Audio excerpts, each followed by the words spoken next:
नमस्कार, जय Hind, Radhe Radhe, good morning. आप सभी को Sharma sir India YouTube channel पर स्वागत है। आज के रीजनिंग क्लास में आपका पहला सवाल ये रहा। Substitute suitable options in place of A and B letters according to the logic used in the pair. A is to 82 है तो 19 इज टू बी है। अब हमको ए का वैल्यू क्या होगा और बी का वैल्यू क्या होगा, इन ऑप्शन में से हमको ढूंढ कर निकालना होगा। तो देखते हैं क्या क्या हो सकता है। तो पहले हम ए वाला को ट्राई करेंगे। ए में क्या है, 41 है। ए का वैल्यू और बी का वैल्यू आपको 83 दिया गया है। अब 41 से 82 कैसे लाए? अगर इसमें इंटू 2 कर देंगे तो हम 82 आता है। अब इधर इंटू 2 किया तो इस साइड भी हमको इंटू टू करना होगा। तो हमको आगे वाला से इंटू करके पीछे वाला का निकालना है। तो यहाँ पर भी आगे क्या है, 19 है। इसमें हम इंटू 2 करेंगे तो कितना आएगा, 19 इंटू 2 38 आना चाहिए था, लेकिन आया है यहाँ पर दिया गया है 83, उल्टा रिवर्स में, तो नहीं होगा। तो हम दूसरा लॉजिक देखते हैं। अब दूसरा ऑप्शन में हम चेक करेंगे। अब यहाँ पर दिया है 25, ए का वैल्यू 25 और बी का वैल्यू कितना दिया है, 67। अब इसको देखते हैं, ठीक है। अब पहले वाला इधर का करेंगे, हम लेफ्ट हैंड साइड का करेंगे तो राइट हैंड साइड का निकालेंगे। इधर भी हम लेफ्ट हैंड साइड से करेंगे और राइट हैंड साइड के निकालेंगे। तो लेफ्ट हैंड साइड में क्या है, 25 दिया है। अगर 82 लाना है तो इसको अगर हम मल्टीप्लाई करें तो कितना होगा, 82 तो नहीं आएगा 25 से, उसका नजदीक आएगा। जैसे कि अगर हम इंटू 3 करेंगे तो कितना, 75, और हमको 82 लाना है।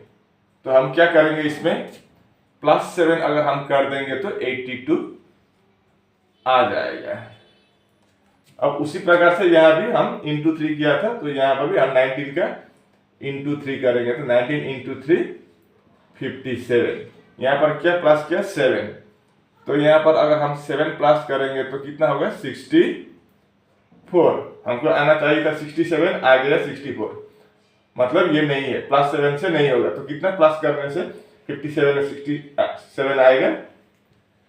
अगर हम इसमें 10 प्लस कर दें तो 67 आएगा। लेकिन इधर 7 इधर 10 कैसे होगा? तो देखिए यहाँ पर यह 7 है ना, ये यहाँ पर 2 और 5 दिया है। अगर हम 2 और 5 को प्लस कर दें तो 7 हो गए, और वही 7 75 के साथ प्लस करने पर 82 आ गए। अब इधर 1 और 9 है, तो अगर हम 1 और 9 को ऐड कर देंगे तो 10 हो जाएगा, तो 67 बन गया इस प्रकार से, ठीक है। तो आपका बी वाला ऑप्शन सही होगा यहाँ पर।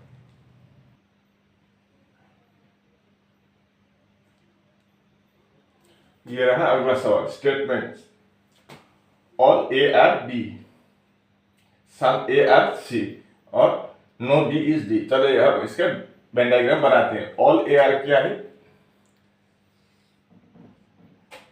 सभी ए, मैं ए को अंदर लिख देता हूं ताकि आसान हो जाए समझने में। सभी ए क्या है, बी है। सभी ए बी के अंदर आएंगे।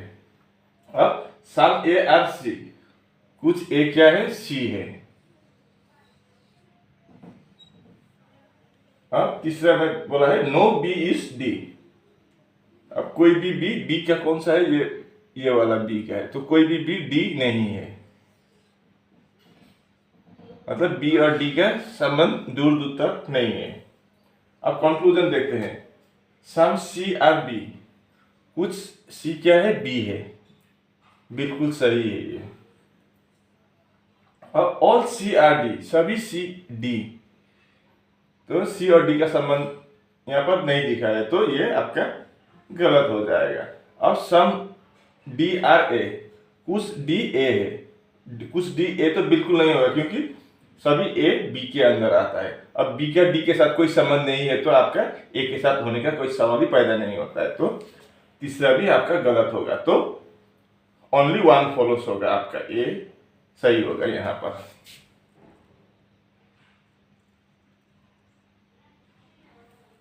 मेरे प्यारे भाई और बहनों, कृपया वीडियो को लाइक करना, शेयर करना, और अगर आप चैनल पर नए आ रहे हो तो चैनल को भी सब्सक्राइब जरूर करना। ये सवाल देखिए, इतना आसान सवाल, ये हाल ही में पूछा गया था 2 महीने पहले। आपका RPF SI 12/12/2024 में पूछा गया सवाल है।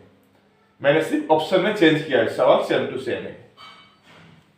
अब what should come in place of question mark in the given series, question mark की जगह पर क्या आएगा। अब देखिए कितना आसान है। D के बाद E, E के बाद F, F के बाद G, तो G के बाद क्या आएगा, H आएगा। तो A और B डायरेक्ट कैंसिल। अब दूसरा C के बाद D, D के बाद E, E के बाद F, F के बाद G आएगा। H G दोनों में है। यहाँ पर क्या आएगा, पहले H आएगा उसके बाद G आएगा। तो तीसरा देखते हैं, A के बाद B, B के बाद C, C के बाद D, D के बाद E, मतलब H G E, आपका D सही होगा। यहाँ पर इतना आसान सवाल पूछा था। अगर किस्मत में हो तो इस तरह का सवाल भी आता है। ये पुराना सवाल भी नहीं है, ये 2 महीने पुराना सवाल ही है बस। इतना इजी पूछ रहा है कभी कभी। अब यहाँ पर बोला गया है कि क्वेश्चन मार्क की जगह पर क्या आएगा, लेकिन यहाँ पर दो क्वेश्चन मार्क है, याद रखिए। यहाँ पर एक है और यहाँ पर एक है, दो ऑप्शन में भी दो दिया गया है। अब तो फिर हम इसका डिफरेंस देखते हैं।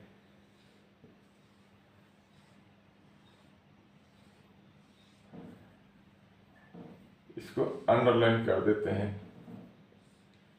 अब 37 से 40 +3 का डिफरेंस है। अगर 37 के साथ 3 प्लस कर दें तो 40 में अगर हम 5 प्लस कर देंगे तो 45 में अगर हम +7 कर दें तो 52 आएगा।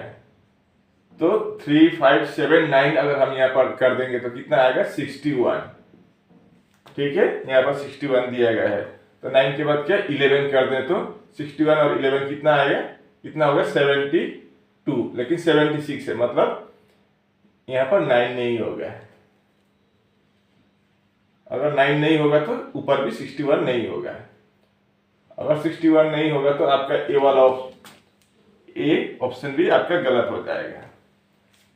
अब हम क्या करेंगे, तो फिर 3 5 7 के बाद अब दूसरा वाला ट्राई करते हैं। अगर हम यहाँ पर 63 करें तो कितना ऐड करना पड़ेगा, 11, मतलब 3 5 7 11, मतलब यहाँ पर प्राइम नंबर दिख रहा है। तो 11 के बाद प्राइम नंबर कौन सा होगा, 17। तो अब देखिए 37 + 3 40, 40 + 5 45, 45 + 7 52, 52 + 11 63, 63 + 17 79, 80 होना चाहिए। यहाँ पर क्या गड़बड़ है, ओ सॉरी, यहाँ पर 13 होगा, 17 नहीं, सॉरी।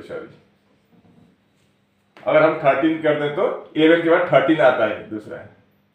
तो अब देखिए 3 + 3 6, 6 + 1 7, 76। अब 13 के बाद 17 आएगा।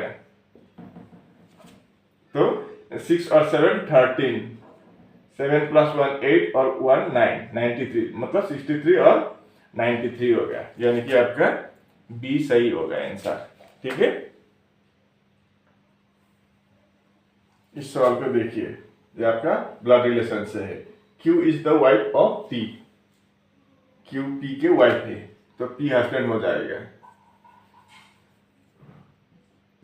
P हस्बैंड होगा किसका, Q का, Q वाइफ है। Q is the wife of P, P के वाइफ है Q। और R is the brother of Q, R कौन है, Q के ब्रदर है, R ब्रदर है, मतलब Q का भाई है।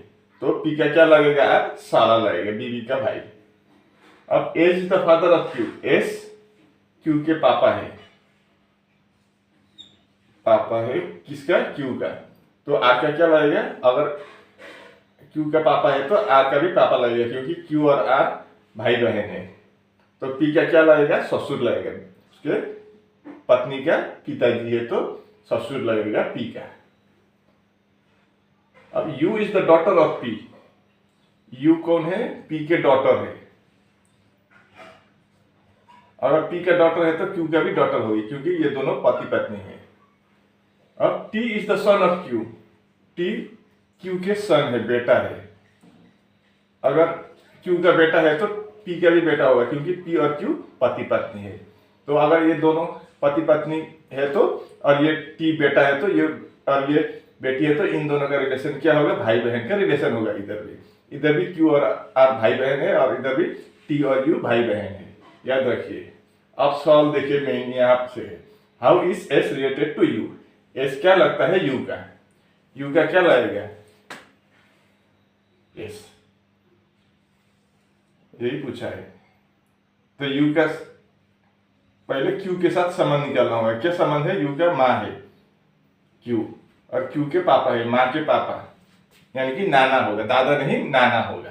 तो मदर्स फादर, बी ऑप्शन में मदर्स फादर है, तो आपका बी ऑप्शन सही होगा।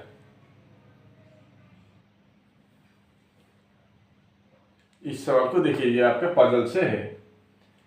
7 girls A1, A2, A3, A4, A5, A6 and A7 each has a different age. इन सभी का उम्र क्या है, अलग अलग एज का है। अब A4 is older than A5, A4 क्या है, older है, बड़ी है, किससे, A5 से, A5 से आपका A4 बड़ी है। A4 is older than A5 but younger than A3, लेकिन A3 से छोटी है। तो A3 से छोटी है, लेकिन A5 से बड़ी है A4। अब दूसरा देखते हैं, A1 is older than A6, A1 is older बड़ा है, किससे, A6 से, बट younger than A7, लेकिन छोटा है किससे, A7 से। A2 is the youngest of all, और A2 क्या है, सबसे छोटा है।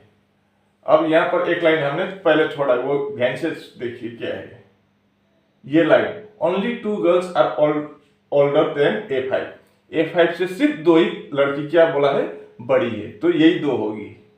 तो ये किधर आएगा, पीछे आएगा। तो कैसा बनेगा देखिए, A3 से छोटा है आपका A4, A4 से छोटी है आपका A5, अब A5 से छोटी बनेगी A7, A7 से छोटी बनेगी A1, A1 से छोटी बनेगी A6, और यहाँ देखिए